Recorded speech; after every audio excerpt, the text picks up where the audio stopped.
কালেমা তাইয়্যিবা। হযরত আবু হুরায়রা রাদিয়াল্লাহু তাআলা আনহু হইতে বর্ণিত আছে, রাসূল সাল্লাল্লাহু আলাইহি সাল্লাম বলিয়াছেন, মহান আল্লাহ যখন জান্নাত সৃষ্টি করিলেন তখন জিবরাইল আলাইহিস সালামকে বলিলেন, যাও জান্নাত দেখিয়া আসো। জিবরাইল আলাইহিস সালাম জান্নাত দেখিলেন।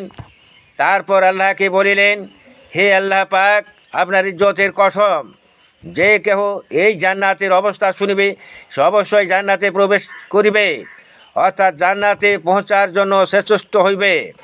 তারপর আল্লাহ তাআলা কষ্টদায়ক জিনিস দ্বারা জান্নাতকে ঘিরিয়া দিলেন। তারপর বলিলেন, হে জিবরাইল, এখন গিয়া দেখো। জিবরাইল দেখিলেন, ফিরিয়া আসিয়া বলিলেন, হে আমার প্রতিপালক, আপনার সম্মানে শপথ, এখন আমার মনে হইতেছে কেহ জান্নাতে প্রবেশ করিতে পারিবে না। তারপর জাহান্নাম সৃষ্টি করিয়া আল্লাহ তাআলা জিবরাইলকে বলিলেন, যাও দেখিয়া আসো। দেখার পর ফিরিয়া আসিয়া বলিলেন, হে আমার প্রতিপালক, আপনার সম্মানে শপথ, যে কেউ উহার অবস্থা শুনিবে সে উহা হইতে প্রবেশ হইতে দূরে থাকার জন্য চেষ্টা করিবে।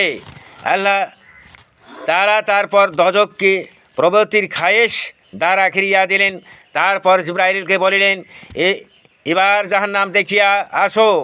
দেখিয়া আসার পর জিবরাইল আলাইহিস সালাম বলিলেন, হে আমার প্রতিপালক, আপনার সম্মানের শপথ, উচ্চ মর্যাদা ও পরাক্রমের শপথ, আমার ভয় হইতেছে দোজখকে প্রবেশ হইতে কেহ নিজেকে রক্ষা করিতে পারিবে না। আবু দাউদ।